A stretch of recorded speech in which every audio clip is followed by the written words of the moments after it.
Buxoro viloyatida serdaromad limonchilik sohasi har tomonlama ravnaq topishi uchun mustahkam poydevor yaratilmoqda. Davlatimiz rahbari qadimiy va navqiron Buxoroga tashrifi chog'ida boshqa bir qator sohalar qatorida xonadonlar kesimida limonzorlar barpo etishga ham alohida e'tibor qaratdi. Yurtboshimiz tomonidan aholi bandligini ta'minlab, daromadini oshirishda ushbu sohani yanada taraqqiy ettirish muhimligi e'tirof etildi. Prezidentimizning Buxoro viloyatiga tashriflari munosabati bilan yig'ilish bo'lib o'tdi. Shu yig'ilishda men ham qatnashdim. Prezidentimiz barcha sohalar qatorida agrar sohaga alohida e'tibor berib o'tdilar. Har bir xonadonda limonzorlar barpo etilishini, issiqxonalar bilan xonadonlarimizni ta'minlashlarini aytib o'tdilar. Xonadonlarimizda biz agar issiqxona tashkil qilsak, misol uchun deylik, mana o'sha limonzorlarni tashkil qiladigan bo'lsak, bu limonzorlarimiz orqali o'sha xonadonni biz ham iqtisodini boyitamiz, ham o'sha xonadonga biz foyda keltiramizda. Shu bilan birgalikda qarangki, agar biz o'sha xonadonda bir 6 sotix issiqxona qiladigan bo'lsak, unga 80 donacha limon ko'chatini ekamizda, kelinki undan bir 2 tonna yoki 3 tonna limon mahsuloti ishlab chiqarganimizda ham hademay 3-4 yil o'tib, biz davlatimizni eksport salohiyatiga o'zimiz hissamizni qo'shamiz. Shu bilan birgalikda har bir xonadonda hozirda ish bilan mashg'ul bo'lmagan, deylik, mana o'sha ayollarimiz bormi, kelinlarimiz bormi, shu xonadon egallarimiz ham ish bilan ta'minlanadi. Ham shu bilan birgalikda shu xonadonlarda ishlab chiqarilgan limon mahsulotlari eksport qilinadi. Darhaqiqat prezidentimizning o'tgan yili 19 fevraldagi limonchilik tarmog'ini yanada rivojlantirishga doir qo'shimcha chora-tadbirlari to'g'risidagi qarori asosida viloyatda limonzorlar maydonini kengaytirish bilan bog'liq ishlar qizg'in davom ettirilmoqda. Mutaxassislarning bergan ma'lumotlariga qaraganda, bugungi kunda viloyatning Peshku, Olot, Qorako'l, Jondor tumanlarida juda ko'p xonadonlarda issiqxona sharoitida sitrus o'simliklari parvarish qilinmoqda. Masalan, Olot tumanidagi Bayot mahalla fuqarolar yig'ini hududidagi Katta Bayot qishlog'ida yashovchi Bolta aka Do'rmatov butun umrini agrar soha rivojiga bag'ishlagan. Qolaversa, dehqonchilikda suyagi qotgan insonlardan biridir. Bugun u 70 yoshdan oshgan bo'lsa-da, doimiy izlanishda. Ayniqsa keksa dehqon limonchilikka mehr qo'ygan. Bugungi kunda tomorqaga qaratilayotgan e'tibor davlat darajasiga ko'tarildi. Shuning uchun ham men nafaqaga chiqib yerni xazinaga aylantirmoqdaman, deydi keksa dehqon Bolta aka Do'rmatov. 2012-yilda nafaqa chiqqandan keyin to'g'risi zerikib qoladigan bo'ldik. Oilamizdan kelishib, mana shu issiqxonani tashkil qilishga harakat qildik va o'z mablag'imiz hisobidan issiqxona qo'l bolasida bo'lsa ham taxladik, 90 tub limon ekdik. Mana hozirgi kunda endi limonlarimiz hammasi hosilga kirgan. Foydasi tegyapti endi oilamizga, bolalarimizni o'qityapmiz mana shular bilan. Tomorqachilikni rivojlantirgan odam hech qachon xo'r bo'lmagan. Limon yetkazib, ikkita tumanning, Olot Qorako'l tumanining bozorlarini to'ldiryapmiz va bundan o'zimiz ham katta foyda ko'ryapmiz. Chindan ham davlatimiz rahbarining viloyatga tashrifi davomida qishloqqa qaratgan yuksak e'tibor, ayniqsa tomorqa egalariga bo'lgan g'amxo'rligi buxorolik dehqonlarni nihoyatda ruhlantirdi. Ularni bozorlar arzonligi va dasturxonlar to'kinligi yo'lida yanada g'ayrat, shijoat bilan ishlashga undadi. Prezidentimiz kuni kecha Buxoro kelganliklaridan juda jon qo'yib gapirdilarki, shu tomorqa xo'jaligidan foydalanish kerak, xalqni jalb qilish kerak shunga deb. Mana bizdan o'rganib ketib ko'p xo'jaliklar mana shuni o'rnak olib, hozirgi kunda issiqxonalar tashkil qilyaptilar hozir. Ba'zan ko'ramiz, eshitamiz, mana shu ba'zi odamlarning uylarining atrofidagi yerlar, uyning oldidagi yerlar ham bo'sh turadi. Mana shularga odam afsuslanadi ba'zi paytda. Qani endi hamma odam ham shu yerga mehr bersa, ota-bobolarimiz ham shu yerdan katta foyda ko'rib, yerga mehr bergan. Mana bularning kelajakda shu yerdan yaxshi unumli foydalansa degan niyatlarimiz bor. Olotda dehqonchilik hadisini olgan qolaversa, ish ko'zini biladigan insonlar ko'pchilikni tashkil etadi. Tumandagi Xosaboyi qishlog'ida yashovchi Ubaydullo Og'amurodov bundan 3 yil avval o'z tomorqasida issiqxona qurib, limon yetishtirishga kirishgan edi. Umid bilan suqilgan tayoq bir kun berar meva-yu yaproq, deydi dono xalqimiz. Mana, Og'amurodovlar xonadonida yaxshi niyat bilan o'tkazilgan limon ko'chatlari shu yil hosilga kirdi. Biz mana shu hovlimizda mana hozir 20 sotix yerda mana 150-160 tub ko'chat limon ekkanmiz. Bu limonga mana 3 yil, 4 yil bo'lyapti. Bu yil mana bir 600-700 kilogrammacha men limon topshirganman. O'zimiz endi qon bozoriga eng ruhlangan joyimiz prezidentimiz har bir oilada limon bo'lishini ta'kidlab o'tdi. Bu ta'kidlagandan biz nihoyatda chuqur xursand bo'lib ketdik. Buning orqasidan hozir biz qo'shnilarimiz ham hammasi bo'sh yurgan yerlarni qayta limonariya qilish maqsadida harakatga kirdi. Buxoroning tuproq sharoiti biroz sho'rlanishga moyil bo'lishiga qaramay, sitrus mevalaridan yuqori hosil olinmoqda. Masalan, bundan 2-3 yil avval Peshku limonchilik maktabi issiqxonasida mandarin va apelsin ham tajribada sinab ko'rildi. Tajriba esa o'zini to'la to'kis oqladi. Hozirgi kecha kunduzda viloyatning janubiy tumanlaridagi bir qator xonadonlarda issiqxona sharoitida sitrus mevalarining deyarli barcha turlari yetishtirilmoqda. Hozirgi kunda Buxoro viloyatimizda nafaqat limon mahsulotlari, sitrus mevalaridan bo'lgan apelsin va mandarin ko'chatlarini ham turli tumanlarimizga ekib, sinovdan o'tkazdik. Jondor tumanida juda ham bir yuqori hosil oldikki, bu kutilmagan natija bo'lib hisoblandi.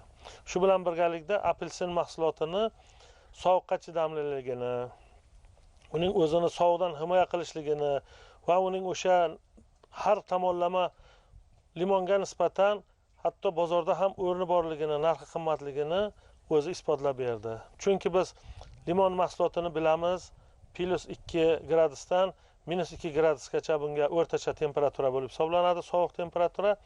Apelsin mahsulotimiz esa hatto 5-6 gradus sovuqda ham o'zini bargini ham sog'irmadi, hatto mevasiga ham sovuq ta'sir qilmadi.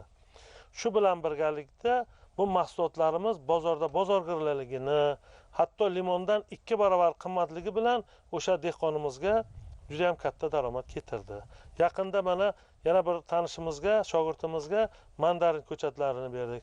Mandarin ko'chatlari ham xuddi shunday o'zini oqladi.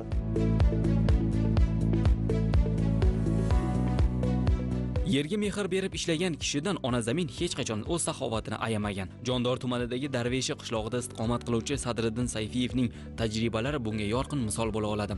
Chunki o'z tomorqasidagi issiqxonasida apelsindan yuqori hosil ko'tardi. Ishlaydigan, yugurib yeladigan dehqon yerni xazinaga aylantirishi mumkin, deydi tomorqa egasi. Apelsin bu men uchun juda katta yangilik bo'ldi. Kutmagandik bunday hosil berishini. Bu oldindan limonimiz bordi. Limon hosili yaxshi. Limonga ham nisbatan buni hosili juda ham yaxshi bo'ldi. Ham sovuqqa chidamli ekan. Sinovdan o'tdi. Biz xursandmiz. Prezidentimizning tashriflari chog'ida tomorqa yer egalariga qilgan g'amxo'rliklari bizlarni juda ham xursand qildi. Bu g'amxo'rlikdan biz juda ham ruhlanib, yanada ko'proq ishlashga harakat qilamiz. Aytish joiz bo'lsa, Peshku limonchilik maktabida o'tgan 2 yil davomida viloyatdagi tomorqa egalariga, shuningdek, fermer xo'jaliklari hamda korxona va tashkilotlarga 64 ming tub serhosil limon, mandarin va apelsin ko'chatlari yetishtirib sotildi. E'tiborli jihati, limonchilikka ilk marotaba qo'l urayotgan dehqonlar bu yerda ko'chat sotib olish bilan birga uni parvarishlash sirlaridan ham bahramand bo'lishyapti. Bundan tashqari, maktab vakillari ham o'z navbatida tashabbuskorlar huzurida bo'lib, ularni shifobaxsh o'simlik agrotexnikasi yangiliklaridan xabardor qilishyapti. Mana Olat tumanida yashayman. O'sha yerda o'z uyimda issiqxona qildim. Mana shuni limonchilikni boshlamoqchiman. Mana hozir ko'cha olishga keldim. Oldin ham kelib ko'rib, o'rganib ketganman. Boshqa limonxonalarga ham borganman. Endi ma'qul hozirlikcha mana shu kishining limonxonasida o'tiribmiz. Shu bugunoq olib borib shu limon ko'chatlarini o'tkazamiz. Mana maslahatni oldik Saidovdan. Mana uyda mana shu narsani har bitta odam, har bitta xonadon shuni harakat qilsa limon bo'ladi. Boshqa uyda o'stiradigan tadbirkorlik ishlarini qilsa, bu foydadan xoli bo'lmaydi. Mana yaqinda prezidentimizning Buxoro viloyatiga tashriflaridan keyin juda ko'p narsalarni o'ylab ko'rishga to'g'ri keldi. Men ham shularni mana ko'rib o'zimga bir xulosa chiqardim. Bizda ham shunday imkoniyat bor, shuni qilaylik.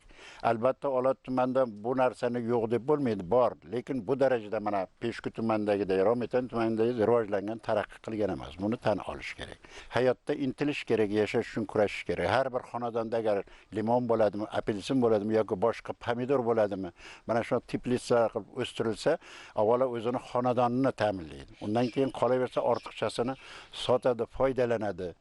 Oddiygina narsa imkon darajada uyda qilsa har bitta o'ziga koni foyda bo'ladi. Qashqadaryo viloyati Koson tumanidan Peshku tuman limonchilik maktabiga keldim. Bu yerda limonchilik ko'chati bor ekan, shuning uchun olib borib ekmoqchiman. Limonlari zo'r ekan, haqiqatan ham arzon, ham navlari yaxshi ekan. Shuning uchun men shu yerdan keldim-da, olib ketmoqchiman. Issiqxonam bor. yana ham kengaytirmoqchiman issiqxonani. Toshkent navi bor ekan, shuning uchun shunaqa navdan ekmoqchiman. Yaxshi ekan, serhosil, har tomonlama Qashqadaryo, Buxoro yerini tuprog'iga unumdori shu yaxshi ekanda, moslashishi ham. Mamlakatimiz prezidenti Buxoro viloyatiga tashrifi chog'ida yoshlar bandligini ta'minlash, ularni kasb-hunarga yo'naltirish masalasini eng dolzarb vazifalar qatorida tilga olib o'tdi. Shu nuqtai nazardan olib qaraganda, Peshku tumanidagi Ikkinchison kasb-hunar maktabi o'quvchilari agrar tizimdagi amaliyot darslarini Peshku limonchilik maktabida o'tkazmoqdalar. Bu esa besamar ketmayapti. Darslar chog'ida yoshlar o'zlari uchun yetarli xulosalarga ega bo'lishmoqda.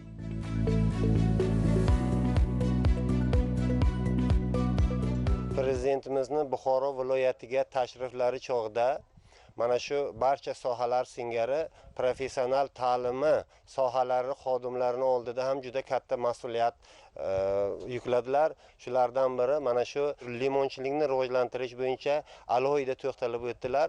Bizni mana shu Peshku tumani Ikkinchison kasb-hunar maktabida in vitro usulida ko'chat yetishtirish guruhimiz o'quvchilari mana shu Peshku tumanida tashkil qilingan limonchilik fermer xo'jaligi bilan demak shartnoma imzolab, mana shu bir kun mana shu kollejda nazariy bilimlarni olsa, ikkinchi kunda kelib mana shu limonchilik xo'jaligida amaliyotni o'tab, limonchilik sir asrorlarini o'rganib, bugungi kunda mana har bir o'quvchimiz hozir oldida niyat qilib qo'ydiki, o'zini 4 sotuq, 5 sotuq, 10 sotuqdan o'sha uydagi bo'lgan tomorqalarda mana shu limonchilikni rivojlantirish bo'yicha ish olib boryapti. Bugungi amaliyotda o'rgangan tajribalari asosida mana shu uylarda limonchilikni tashkil qilib, limonchilikdan olinadigan daromad sohalarini o'rganib, mana shu atrofdagi qishloqdagi tengdoshlariga, qishloqdagi mahalladoshlariga mana shuni namuna qilib ko'rsatish uchun harakat qilyaptilar. Hozir birinchi kurs talabasiman.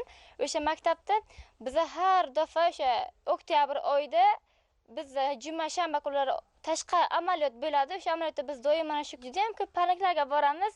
Ayniqsa eng yoq qolgan mana shu limonchilik maktabi bo'ldi bizada.